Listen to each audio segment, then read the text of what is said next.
Bonjour, bienvenue à notre session numéro 12 sur les fondements du royaume. La session précédente, nous avons pris du temps pour expliquer,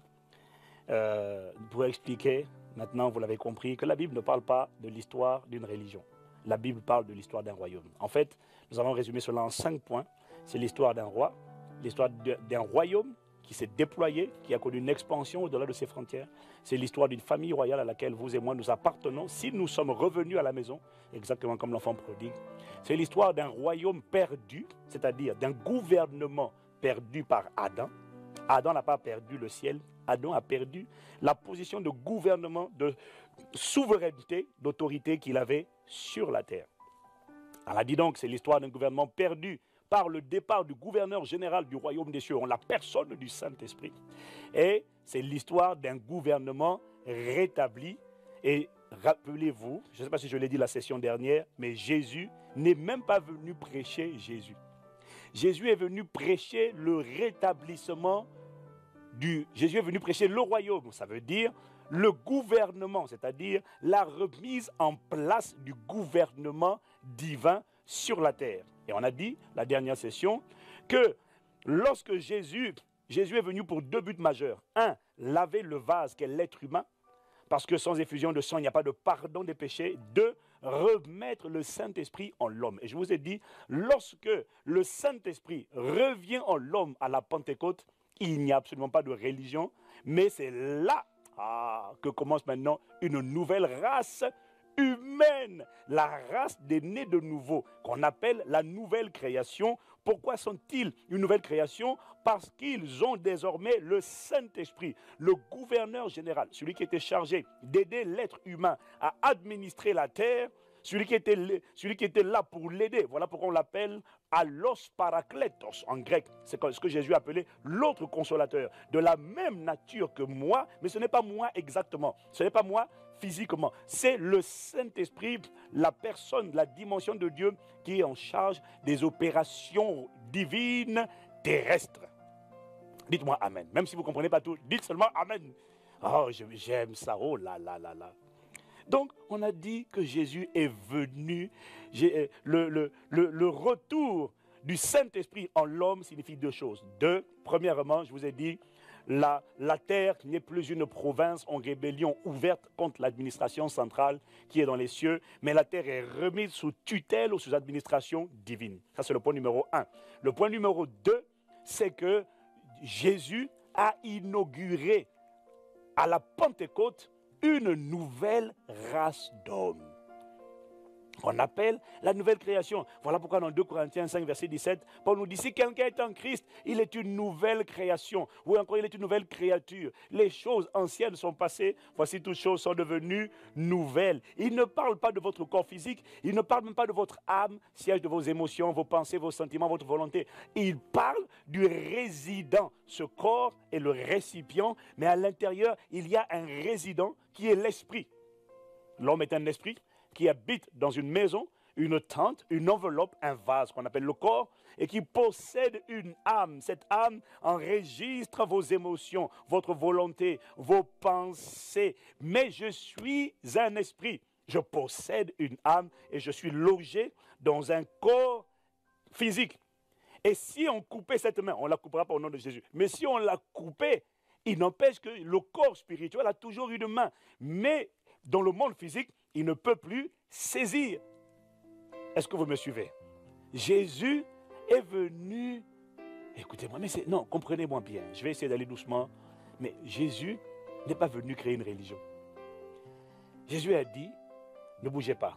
Dans peu de jours, vous serez revêtus du Saint-Esprit. Donc, le rétablissement du royaume. Le rétablissement du royaume veut dire que la terre n'est plus une province rebelle, n'est plus indépendante, que les indépendantistes ont échoué et que là maintenant Dieu a décidé de commencer une nouvelle race humaine. C'est ce que dit, je vous lis avec la version Jérusalem 2 Corinthiens 5 verset 17, il dit, si donc quelqu'un est dans le Christ, c'est une création nouvelle. L'être ancien, mais lisez bien, il dit écoutez, l'être ancien a disparu, un être nouveau est là. Dites avec moi, dites avec moi, je suis un être nouveau. Vous pouvez me rajouter un chef-d'œuvre. 2 Corinthiens 5, 17, version parole vivante, voilà ce qu'il dit. Il dit, si quelqu'un entre en communion vivante avec le Christ, il devient un homme nouveau. Il est recréé. L'ancien état est dépassé. Ce qu'il était autrefois a disparu. La nouvelle création a déjà commencé. Voici, tout est devenu nouveau. Dites-moi Amen. Jésus est venu inaugurer. Voilà pourquoi on l'a lu dans 1 Corinthiens 15, verset 48. Il dit, tel est le terrestre, tels sont les terrestres.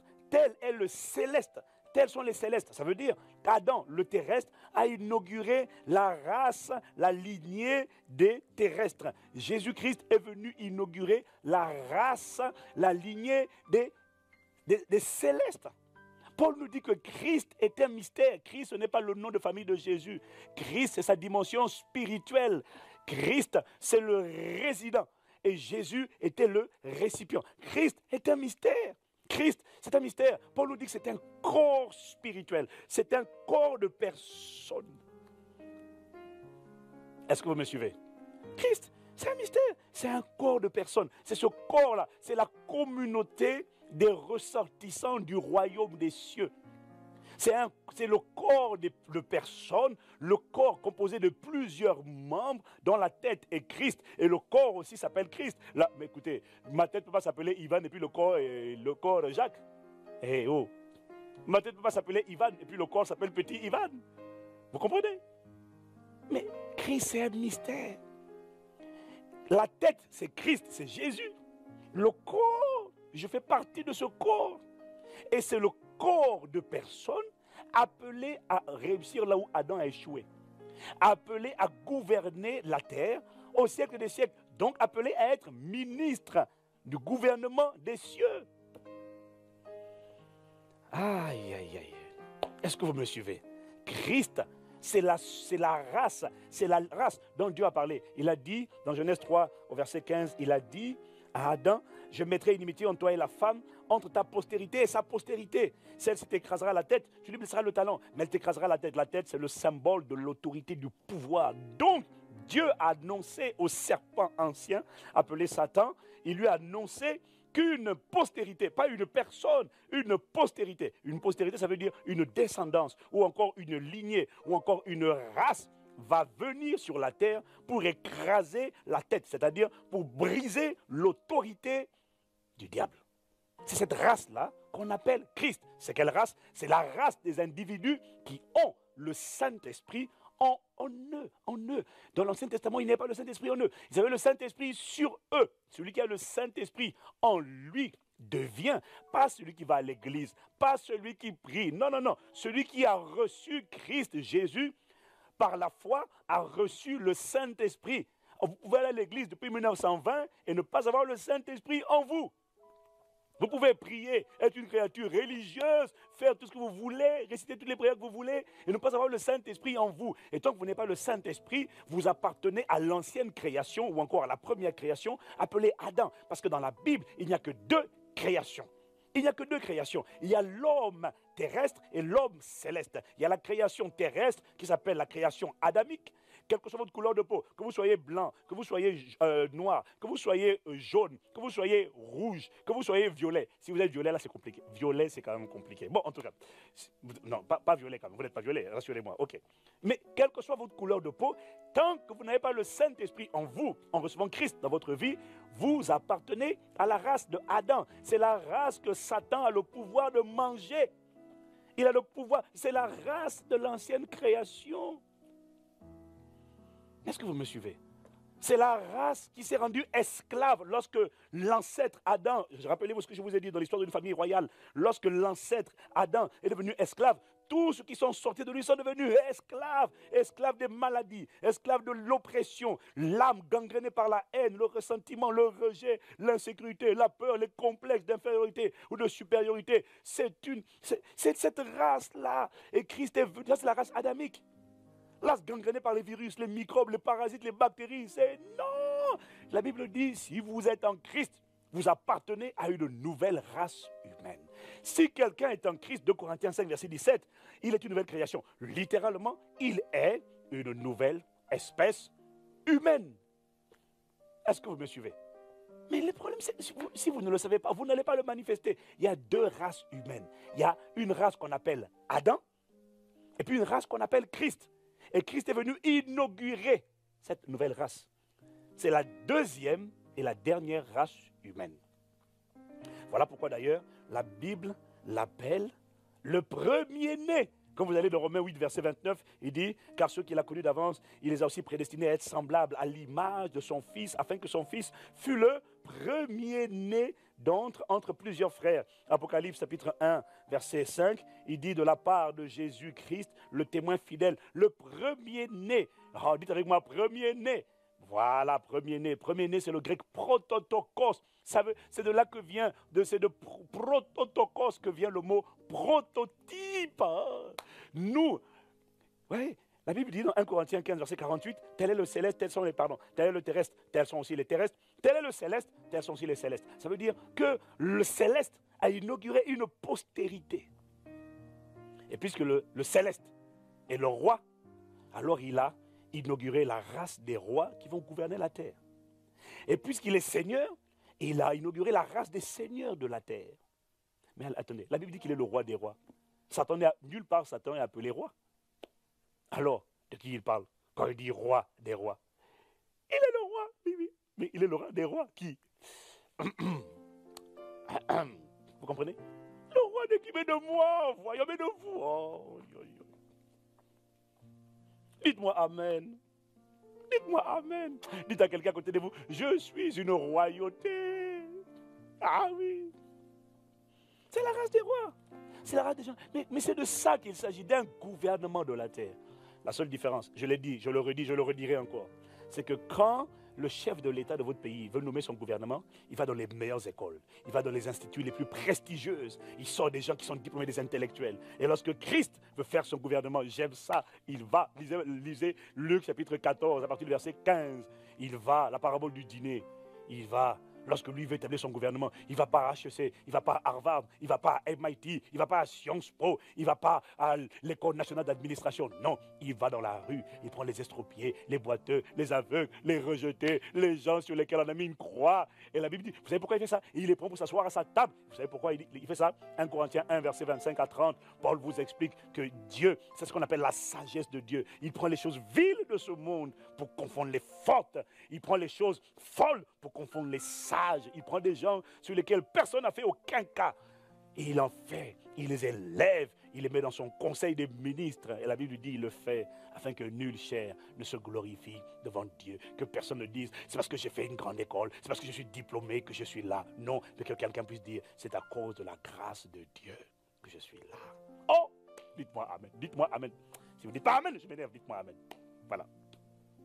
Amen, voilà. Vous comprenez? Oh. Jésus est venu pour... Il est venu créer, il est venu engendrer une nouvelle création. Quand on parle de la nouvelle création, la nouvelle création, c'est qui? C'est la race de ceux qui sont nés de nouveau. Donc, ceux qui ont connu l'expérience de la nouvelle naissance. Une nouvelle naissance, c'est quoi? Je vais vous expliquer c'est quoi la nouvelle naissance. C'est l'objet maintenant de ma session d'aujourd'hui.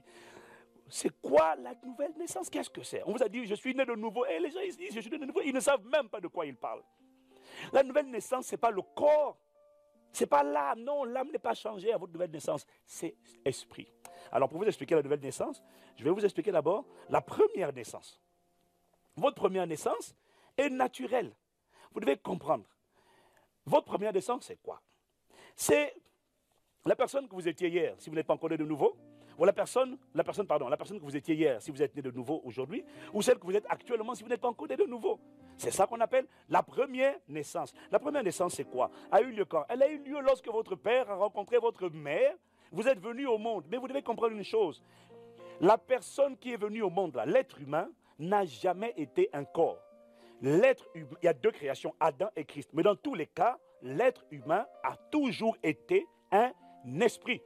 Genèse chapitre 1, verset 26 à 28, vous montre que Dieu a fait l'homme à son image. Dieu dit, faisons les êtres humains à notre image. La version littérale, la version hébreu parle et au pluriel. Faisons les hommes pour qu'ils soient notre image, ceux qui nous ressemblent, dit la version du Semeur. Okay? Dieu a créé tous les êtres humains esprits. Que vous soyez une ancienne, la première création, la deuxième création, vous êtes un esprit. Vous possédez une âme, siège de vos émotions, pensées, volontés, sentiments, et vous habitez dans une maison qu'on appelle le corps. Est-ce que vous me suivez? Et donc la première création, la première naissance est une naissance naturelle, mais l'homme qui est né là, de la première naissance, qui est passé qui a été donné par la semence de mon père, passé par le canal de ma mère, cet homme-là était un esprit qui venait dans la généalogie remonter à mon père, à mon grand-père, mon arrière-arrière-grand-père, plusieurs générations jusqu'à Adam. Est-ce que vous me suivez? C'est un esprit. Mon père a donné la semence, mais c'est un esprit qui est né. C'est la première naissance. Parce qu'en réalité, votre naissance n'est pas votre création. Le jour de votre naissance, c'est le jour de votre manifestation, ou encore c'est le jour où vous avez pris une enveloppe terrestre. Mais vous existiez déjà. On l'a vu lorsqu'on a parlé de l'histoire, lorsqu'on a dit que c'est l'histoire d'une famille royale. Dans Jérémie chapitre 1, verset 5, avant que je t'eusse formé dans le ventre de ta mère, je te connaissais. Et avant que tu fusses sorti de son sein, je t'avais consacré, je t'avais établi prophète des nations. Donc, votre première création, vous êtes votre première naissance est naturelle. Ça veut dire que vous étiez déjà un esprit. Il faut d'abord mettre ça comme fondement. Avant de comprendre la nouvelle naissance, on doit comprendre d'abord la première naissance. La première naissance, je le répète encore, elle est naturelle. C'est un esprit qui est né. Et il est sorti de Adam. Il est descendant de Adam. Et lorsque Adam a péché, parce que vous et moi, nous étions Adam, nous avons tous péché. Voilà pourquoi Romains chapitre 3, au verset 23, nous dit « Tous ont péché, en effet, et sont privés de la glorieuse présence de Dieu », version du Semeur, ou encore « Car tous ont péché et sont privés de la gloire de Dieu ». L'être humain est un esprit. Dites-moi Amen. Ok? L'être humain est un esprit. Ça, donc celui qui est né de mon père et de ma mère, qui avait ce corps physique, était déjà un esprit. Il habitait dans un corps et il possédait une âme. Maintenant, que s'est-il passé à la nouvelle naissance? Que s'est-il passé? Qu'est-ce que c'est que la nouvelle naissance? À la nouvelle naissance, ce qui s'est passé, c'est que cet esprit qui est né de mon père, de la relation entre mon père et ma mère, cet esprit qui, d'après Romains chapitre 5, de Romains chapitre 5, à partir du verset 12 jusqu'au verset 19, cet esprit-là, l'esprit qui est sorti de Adam, là, c'est lui à cause de la trahison de Adam.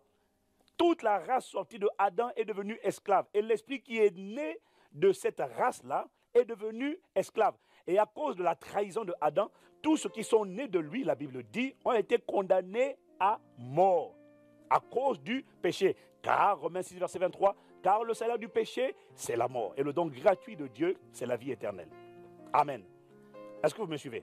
Donc, qu'est-ce que je suis en train de vous dire? Je suis en train de vous expliquer d'abord la première création. La première création, c'est déjà un esprit qui est venu au monde. Maintenant, que s'est-il passé à votre nouvelle naissance? Ce qui s'est passé, c'est que l'esprit qui était né de mon père et de ma mère a été détruit. Celui qui était séparé de Dieu, lorsque Adam s'est séparé de Dieu, celui qui était rebelle contre Dieu, que la Bible appelle vieil homme, celui qui habitait avant moi, parce que le corps humain ressemble à une voiture, et comme une voiture conduite par un chauffeur appelé l'homme intérieur ou encore l'esprit. Je pourrais aussi vous dire que le corps, l'être humain, ou encore le corps physique, le corps physique, c'est comme une maison habitée par un résident appelé l'être spirituel, le corps spirituel ou encore l'esprit. Maintenant, que s'est-il passé à la nouvelle naissance? À votre nouvelle naissance, l'homme qui est né de votre père et de votre mère et qui descendait de Adam, qui est né de votre père et de votre mère, qui descendait de Adam, cet homme-là, dit la Bible, a été détruit. Dieu l'a fait mourir. Romains chapitre 6, verset 6. Regardez ce qui est écrit. Sachant que notre vieil homme, le vieil homme c'est celui qui habitait avant, celui qui est descendant de Adam, celui qui était descendant de Adam, notre vieil homme a été crucifié avec lui afin que le corps du péché, voyez, ce corps spirituel-là, on l'appelle corps du péché, fut détruit, c'est-à-dire anéanti, katargeo en grec, ça veut dire anéanti, ça veut dire prendre fin, pour que nous ne soyons plus esclaves du péché. Est-ce que vous me suivez? J'explique. L'homme qui est né de votre père et de votre mère, la Bible dit, il a été détruit. C'est lui qu'on appelle le vieil homme. Et c'est pour lui que Jésus est parti à la croix. Parce que c'est lui qui était condamné à mort. Toute la race adamique a été condamnée à mort pour trahison. Car tous, regardez, car le Romains 6, verset 23, car le salaire du péché, c'est la mort. Tous ont été condamnés à mort. Et Paul dit dans Galates 2, verset 20, vous voyez, Paul a reçu la révélation que ce vieil homme-là a été crucifié. Paul dit, j'ai été crucifié avec Christ. Si je vis, ce n'est plus moi qui vis, c'est Christ qui vit en moi.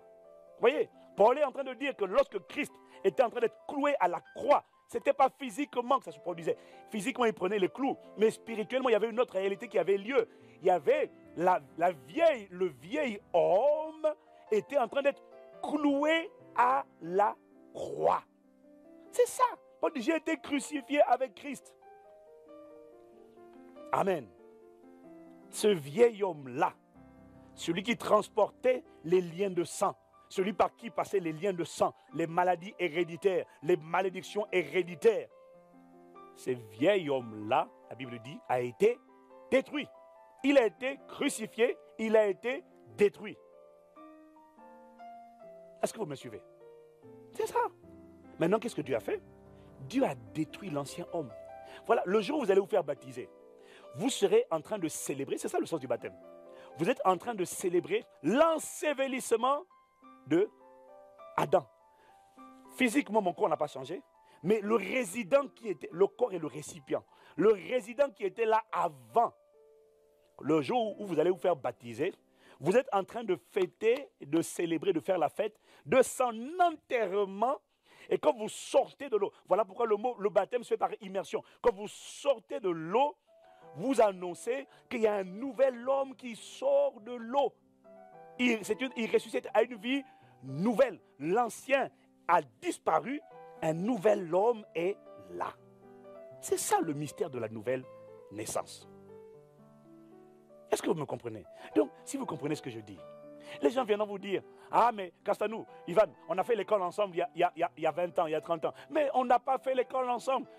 Mais dis, mais si on a fait Félix Tikaya, on n'a pas fait l'école ensemble. Non, tu as fait l'école avec Adam. La maison n'a pas changé. Mais le résident, il y a un nouveau maître dans la barque, dans le coin, dans la place. Il s'appelle Christ. Donc si tu ne connais pas Christ, tu ne me connais pas. Oui, mais je te connais. Non, tu ne me connais pas.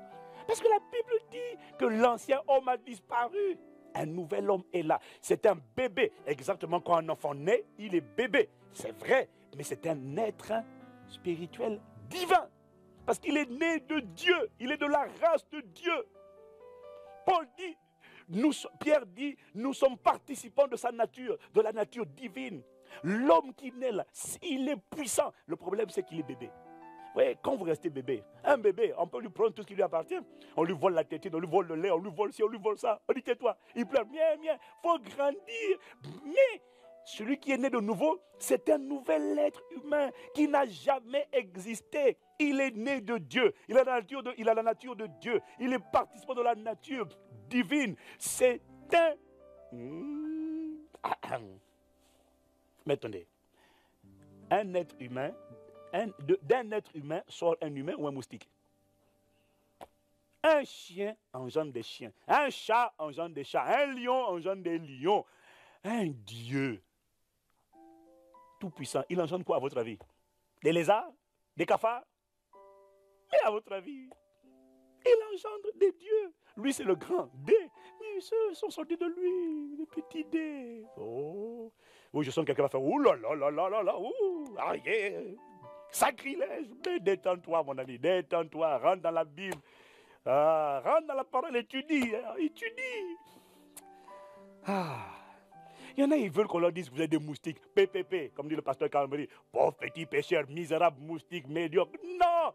Une nouvelle création. Le PPP, la pauvre petit pécheur, misérable moustique, broke down, démantelé, disloqué. C'était l'ancienne création qui était gangrénée par les virus, les maladies, la pauvreté. Ça, c'était lui. La Bible dit, celui qui est en Christ, c'est une nouvelle création. Un nouveau type d'homme qui n'a jamais existé.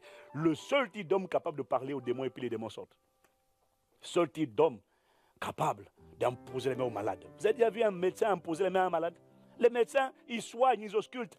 Mais la nouvelle création parle, commande, réprime, censure, menace les microbes et les parasites et les bactéries et les virus. Et ils s'inclinent.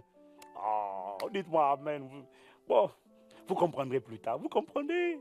Le parcours de croissance, là, ça ne fait que le parcours de croissance de la nouvelle création. Là, nous en sommes qu'à la formation 101. Mais vous devez faire tout le parcours. La formation 101, la formation 201, la formation 301, la formation 401. Après ça, mon ami, vous ne pouvez pas être la même personne. Dites-moi amen. Voilà. Donc, qu'est-ce que je suis en train de vous expliquer? Que s'est-il passé à votre nouvelle naissance? L'homme qui est né de votre père et de votre mère, là, cet homme-là a été détruit. Celui qui transportait les malédictions héréditaires, les maladies héréditaires, tout ça là, la Bible dit nous avons été régénérés. Ça veut dire il a mis ça veut dire il a remis, généré, dedans il y a gène. Il a changé les gènes. Et je vais vous expliquer plus tard. Vous allez me dire, même je suis une nouvelle création, mais pourtant je fais encore des cauchemars. Mais oui, mais c'est parce que vous ne comprenez pas. D'abord, vous êtes une nouvelle création et vous ne comprenez pas comment on doit opérer la nouvelle création. Mais c'est une réalité. Vous êtes un chef-d'œuvre qui n'a jamais existé. Dites-moi amen. Voilà. Ensuite, Dieu, deuxièmement, Dieu a détruit l'ancien homme. Deuxièmement, Dieu a créé un homme nouveau.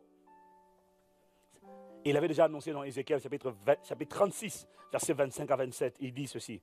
Je répandrai sur vous une eau pure et vous serez purifiés. Je vous purifierai de toutes vos souillures et de toutes vos idoles.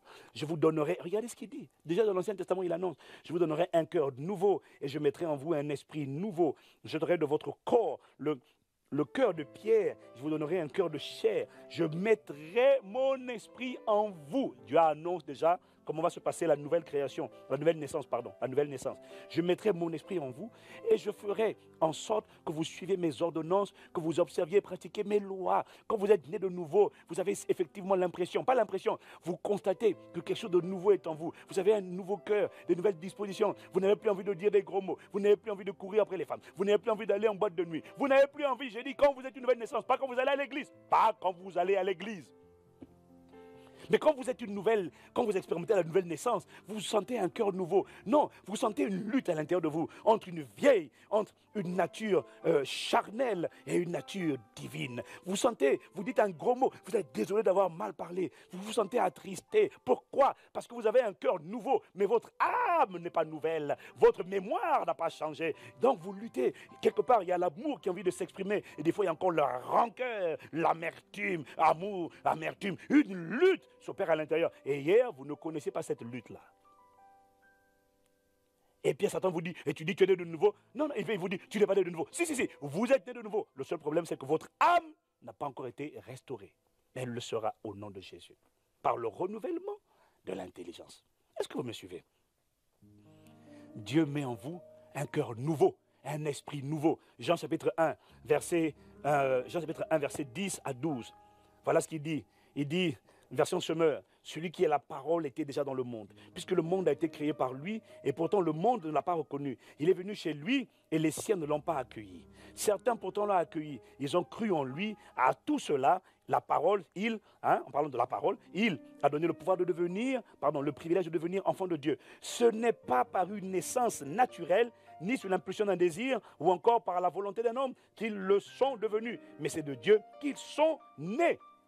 La version du second dit, à ceux qui l'ont reçu, à ceux qui ont cru en son nom, la parole a donné le pouvoir de devenir enfants de Dieu, lesquels sont nés ni de la volonté de la chair, ni du sang, ni de l'homme, mais ils sont nés de Dieu. Dieu a mis en vous un esprit nouveau. Alors, comment Dieu a provoqué cette nouvelle naissance? Comment il a fait? C'est simple. Votre première naissance s'est faite avec la semence de votre père. C'est votre père physique qui a dû donner la semence. Elle est spirituelle, cette semence.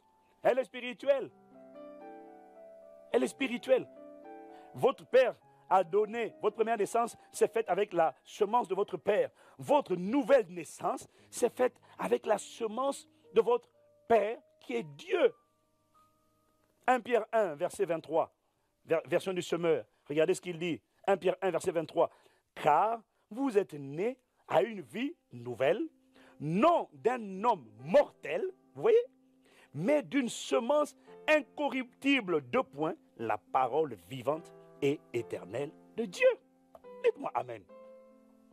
Vous comprenez? S'il y a une... Écoutez, quelqu'un va me dire, quoi? Qu'est-ce que tu es en train de dire?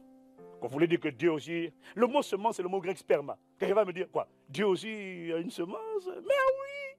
Ben oui! Ben oui! S'il y a une semence naturelle, les choses naturelles sont sorties du monde spirituel, oui ou non? Hébreux 1, verset 3. Le monde naturel est sorti du monde spirituel. S'il y a une semence naturelle, c'est parce qu'il y a une semence spirituelle. Et quelle est cette semence spirituelle? La Bible dit c'est la parole. Alors que s'est-il passé? Dieu a donné sa semence, c'est-à-dire sa parole vivante. Elle contient la vie. Dans toute semence, il y a la vie. Dites-moi Amen. Ok? Maintenant, que s'est-il passé? Pour que vous soyez nés, votre première naissance a eu lieu comment? La semence qui est sortie de votre père a dû rencontrer l'ovule chez votre mère et il y a eu fécondation. Lorsque la semence de Dieu, Dieu a donné sa semence à lui. La semence de Dieu, c'est quoi? C'est une parole qui sort de Dieu et qui contient la vie de Dieu. Et lorsque cette semence vient, cette parole, et que vous d'abord, vous croyez dans cette parole et vous la recevez, il y a une fécondation spirituelle. Et la vie est transmise et un homme nouveau vient à la vie alors que l'autre a été détruit. Tout cela se fait au niveau de votre esprit. Ça n'a rien de physique. Physiquement, rien n'a changé. Mais spirituellement, tout a changé. Voilà pourquoi la Bible dit, on l'a lu. 2 Corinthiens 5, verset 17, si quelqu'un est dans le Christ, c'est une créature nouvelle. L'être ancien a disparu, un être nouveau est là. C'est pas moi, c'est dans la Bible. Un être ancien, un être nouveau est là. Et comme il n'y a aucun changement extérieur, c'est pour ça qu'on l'appelle une naissance spirituelle. Et c'est ce que Jésus explique à Nicodème. Jean chapitre 3, verset 3 à 8. Je vous lis avec la version parole vivante. Je vous prends différentes versions pour expliciter, pour simplifier, expliciter, faciliter votre compréhension. Jean chapitre 3, verset 3 à 8. Jésus lui répondit en parlant à Nicodème. Vraiment, je te l'assure. Celui qui ne passe pas par une nouvelle naissance ne saurait voir le règne de Dieu. Comment un homme déjà vieux pourrait-il naître une seconde fois? S'exclame Nicodème. Il ne peut tout de même pas retourner dans le sein de sa mère pour renaître. Vraiment, je te l'assure, reprend Jésus. À moins de renaître d'eau et d'esprit, personne ne peut entrer dans le royaume de Dieu. Verset 6. La naissance naturelle ne transmet que la vie humaine naturelle, c'est-à-dire la vie psuké, c'est-à-dire la respiration naturelle. C'est la vie psuké, c'est de là que vient âme. Ok? Seule une naissance spirituelle peut transmettre la vie de l'esprit ou encore la vie spirituelle. Ne sois donc pas surpris si je t'ai dit, il vous faut tous passer par cette nouvelle naissance. Dites Amen. Il vous faut tous passer par cette nouvelle naissance. Vous comprenez? On ne parle pas du corps, on ne parle pas de l'âme, on parle de l'esprit. Lors de votre première naissance, parce que vous étiez né de la semence de votre père, vous étiez naturellement enfant de votre père. Mais lors de votre nouvelle naissance, puisque c'est la semence de Dieu qui a engendré, qui a fait que cet esprit-là prenne naissance, alors vous êtes désormais appelés enfants de Dieu et non plus enfants de votre père. À ceux qui l'ont reçu, à ceux qui croient en son nom, elle a donné le pouvoir de devenir enfants de Dieu, lesquels sont nés ni de la volonté de l'homme, ni du sang, ni de la chair, mais ils sont nés de Dieu. Ça veut dire quoi? L'esprit, mon âme reste attachée à mes parents, mais l'esprit, le résident actuel, n'a plus rien à voir avec ma famille physique. Je n'ai pas dit qu'il faut aller dire, papa, tu n'es plus mon papa. Non, ce n'est pas ça. La Bible dit, honore ton père et ta mère. Mais vous devez savoir que vous n'êtes plus liés. Votre généalogie ne contient plus le nom de vous. La généalogie de la nouvelle création ne contient plus le nom de son papa. Ivan Castanou, avant c'était né de Michel Victor, né de Georges, etc. Maintenant c'est Ivan Castanou, né de Dieu. Point final. Ça veut dire que tout ce qui est venu par mon père, par ma mère, les malédictions, les catastrophes, les maladies, j'ai le pouvoir maintenant de dire au nom de Jésus, c'est fini. Je vous réprime parce que je suis une nouvelle créature. Les choses anciennes sont passées. Vous êtes désormais illégal. Vous n'avez plus le droit de rester dans ce corps. Mais si vous ne savez pas ça, vous allez prier comment? Vous allez prier avec incrédulité. Vous allez réciter des choses, mais vous n'y croyez même pas. On vous dit, ouais, ton oncle est sorcier. On s'en moque qu'il soit sorcier ou pas. Que ce soit l'oncle, la tante, le père, la mère, ce n'est pas le problème. Il n'y a pas de problème. Aimez-les. L'amour triomphe de la haine. Aimez-les. Mais sachez que leur héritage spirituel n'a plus d'emprise. Ils ne sont plus liés à vous. Il n'y a plus de lien entre vous. Votre cordon remonte directement à Dieu. Alors que votre ancien cordon, celui de Adam, remontait à vos pères. Donc oui, vous pouvez dire, mon oncle, ah mon père, oui, mon père m'a fait ça. Mon oncle, mais c'est ça. Quand vous êtes une nouvelle création, c'est fini.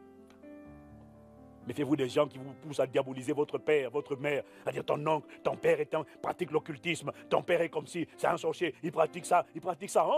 On s'en moque. Honore ton père et ta mère. Sache cependant que cet homme et cette femme ne sont plus connectés à toi spirituellement. Donc, ce qu'ils ont fait n'a plus d'emprise sur toi. Pourquoi? Parce que tu es une nouvelle création. Tu n'es plus né de la volonté de la chair ni du sang. Tu es né du Saint-Esprit, né de Dieu. Ah, si vous comprenez ça, vous êtes libre, la connaissance affranchie. Oh. Ok, je finis. Ma première naissance m'a fait naître dans la famille Castanou. Ma nouvelle naissance m'a fait naître dans la famille de Dieu. Castanou était le nom de mon père. Dieu est le nom de mon nouveau père. Ma nouvelle naissance m'a fait naître dans la famille de Dieu. Donc, j'ai deux familles sur la terre. J'ai ma famille humaine qui arrive jusqu'à la mort. Et j'ai la famille spirituelle, la famille de Dieu, qui dure après la mort. Et c'est cette famille-là avec laquelle nous allons vivre pour l'éternité. Cette famille-là où on doit se supporter les uns les autres. Vous devez m'aimer, je dois vous aimer. Vous devez aimer votre voisin. Celui qui est assis à côté de vous, vous devez l'aimer. Voisin, voisine, vous devez vous embrasser parce que nous allons vivre pour l'éternité ensemble. Nous sommes de la même famille et la famille spirituelle dure pour l'éternité. Aimez-vous les uns les autres. Ça commence maintenant. Si vous n'aimez pas votre voisin, là, vous n'aimez pas quelqu'un qui est né de nouveau, vous allez avoir des problèmes pour rentrer là-haut. Parce que là-bas, la norme, c'est l'amour. Tout le monde doit aimer. Dites-moi Amen. Amen. Voilà. Vous comprenez? La famille de Dieu, la famille qui dure pour l'éternité. C'est la famille qui dure éternellement. Voilà pourquoi vous devez avoir une église locale. Vous devez avoir une famille spirituelle. Vous êtes membre d'un corps spirituel appelé église. Ah, on va incliner la tête et prier. Seigneur, accorde-nous la grâce de réaliser que nous sommes une nouvelle création. Si quelqu'un est en Christ, pas si quelqu'un va à l'église, pas si quelqu'un prie, pas si quelqu'un lit la Bible, pas si quelqu'un récite les prières qu'il veut réciter, mais si quelqu'un est en Christ, si quelqu'un a reçu Christ, il a reçu le Saint-Esprit. Là, oui, dit la Bible, il est une nouvelle création. Les choses anciennes sont passées. Il appartient à une nouvelle catégorie d'êtres humains. Oui, c'est vrai, il est né bébé. Il faut qu'il grandisse. C'est tout. Il faut qu'il grandisse. Mais il est déjà un être divin. Oh, parce qu'il a la nature divine. Un être humain qui n'a jamais existé. Un être humain au pouvoir extraordinaire, au potentiel illimité, mais qui a besoin de se nourrir comme un enfant, de se muscler comme un enfant et d'être éduqué comme un enfant afin d'être capable de grandir et de prendre possession de son héritage. Ouvre les yeux de nos cœurs. Accorde-nous la grâce de saisir cette réalité, de cesser d'avoir peur. La nouvelle création n'a pas peur. Personne ne peut détruire la nouvelle création parce que c'est la fusion. Je vous en parlerai une prochaine fois peut-être. Ah là là. C'est la fusion entre Dieu et l'esprit de l'homme. 1 Corinthiens 6 nous dit que les deux deviennent un seul esprit. Un miracle extraordinaire. Dieu a élevé l'homme à son niveau. Seigneur, accorde-nous la grâce de comprendre ces choses. Merci pour ta grâce. Merci, Seigneur, de ce que tu permets de creuser, comme les chrétiens de Béret. Renouvelle notre intelligence. Endommage l'ignorance et crée une sainte révolte, Seigneur, face à la médiocrité, à la peur, au statu quo. Merci, Seigneur, d'inculquer en nous la mentalité de la nouvelle création. Au nom de Jésus, nous t'avons prié, Père, avec action de grâce. Amen. Merci pour votre attention et on se retrouve à la session prochaine, la session numéro 13. Et d'ici là, que Dieu vous bénisse. Amen. Cet enseignement n'est pas terminé, vous venez de suivre la session numéro 12. Merci de retourner sur notre page Facebook, ou merci de cliquer sur le lien figurant dans la zone de description de la vidéo pour suivre la session numéro 13 et le reste des sessions. Et surtout, n'oubliez pas de partager s'il vous plaît. Dans les Saintes Écritures, Dieu déclare que le Messie viendrait pour être le sauveur du monde. La vie de Jésus prouve qu'il est bien celui dont les prophètes avaient parlé. Ésaïe a prophétisé que la Vierge deviendrait enceinte et qu'elle enfanterait un fils. Des siècles plus tard, la naissance de Jésus accomplissait cette prophétie.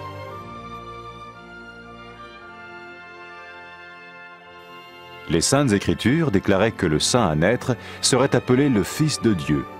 Cela signifiait que Jésus serait le Fils de Dieu au sens spirituel et non au sens physique. Nous le voyons par sa manière de vivre. Il a guéri des malades, il a pardonné leurs péchés, les a ramenés à Dieu et leur a promis une place dans le royaume éternel de Dieu. Il s'est offert lui-même en sacrifice pour le péché à leur place. Puis il est revenu à la vie, victorieux sur la mort selon le plan de Dieu. Jésus a dit « Personne ne me prend la vie, mais je la donne de ma propre volonté ». La vie de Jésus n'a pas seulement accompli les écrits des prophètes, mais elle a aussi confirmé la vérité de la sainte parole de Dieu. Les prophètes avaient écrit « Ta parole, ô mon Dieu, est parfaite, elle dure à toujours ». Jésus lui-même a dit « Le ciel et la terre disparaîtront, tandis que mes paroles ne disparaîtront jamais ». Jésus est venu pour nous donner la vie dans toute sa plénitude. Et quand l'homme a désobéi à Dieu dans le jardin d'Éden, il a choisi sa propre voie et ses actions l'ont séparé du Créateur.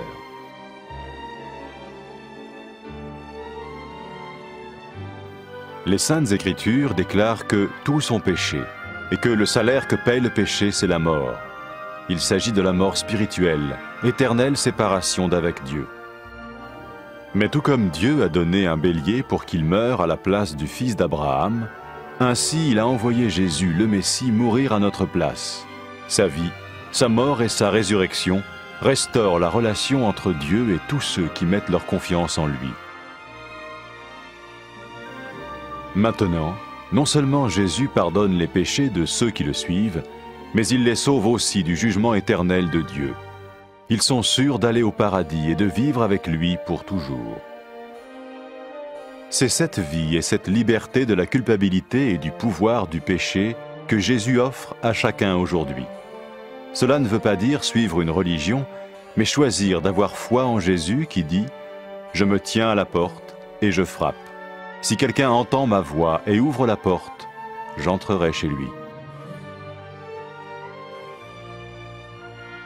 Cela veut dire se tourner vers Dieu et croire que Jésus vient dans nos vies pardonner nos péchés et nous rendre tels qu'il veut que nous soyons. Il ne suffit pas d'approuver intellectuellement ce qu'il dit, ni de vivre une expérience émotionnelle. Nous le recevons par grâce, au moyen de la foi, par un acte de notre volonté. Lorsque quelqu'un est prêt à suivre Jésus le Messie, il peut lui parler par une simple prière. Vous sentez un soutien, vous sentez que votre vie n'est pas une vie normale. Vous sentez que vous êtes porté. C'est gratuit. Il ne vous demande rien. Il vous demande juste d'ouvrir votre cœur et d'oser croire en lui. Osez croire. On ne demande ni d'argent. On vous demande pas une souffrance particulière. On vous dit faites confiance et croyez. Essayez. Vous n'avez rien à perdre. Essayez. J'ai essayé. Ça fait plus de 20 ans que je suis dedans. Et je ne repartirai pour rien au monde.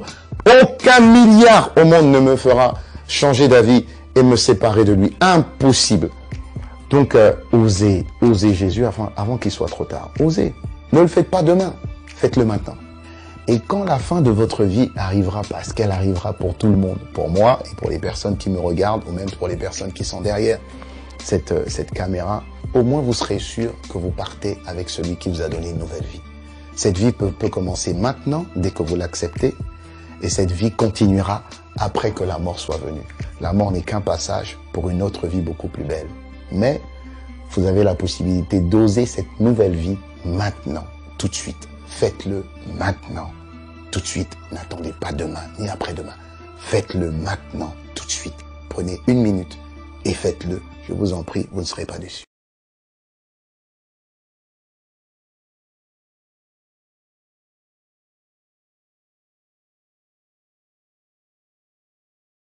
Après avoir écouté ce message, si vous avez décidé de donner votre vie au Seigneur Jésus-Christ, faites cette prière avec l'homme de Dieu. Mon Dieu, je viens devant toi, tel que je suis. Je confesse Jésus-Christ comme mon Sauveur et mon Seigneur.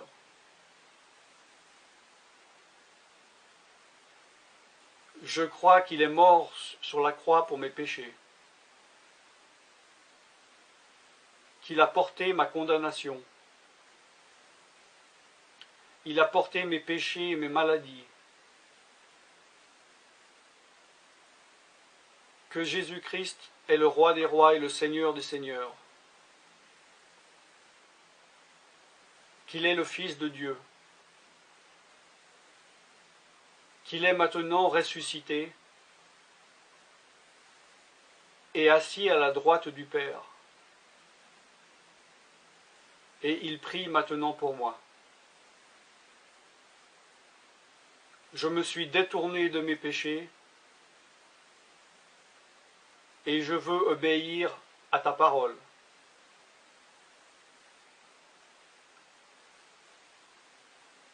Je viens à toi en te demandant, mon Dieu, de me donner ton Esprit Saint.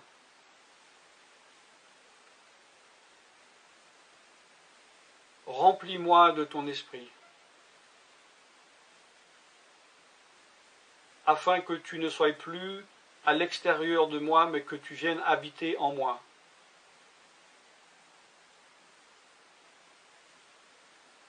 Et que je devienne ton temple. Esprit de Dieu, viens habiter en moi. Purifie-moi, lave-moi, sanctifie-moi, rends-moi pur, transforme-moi à l'image de Dieu. Je te remercie car je crois que tu m'as donné ton esprit, car tu ne mens pas. Et tu as dit dans ta parole que tu donnes à celui qui te demande. Je fais cette prière au nom de Jésus-Christ.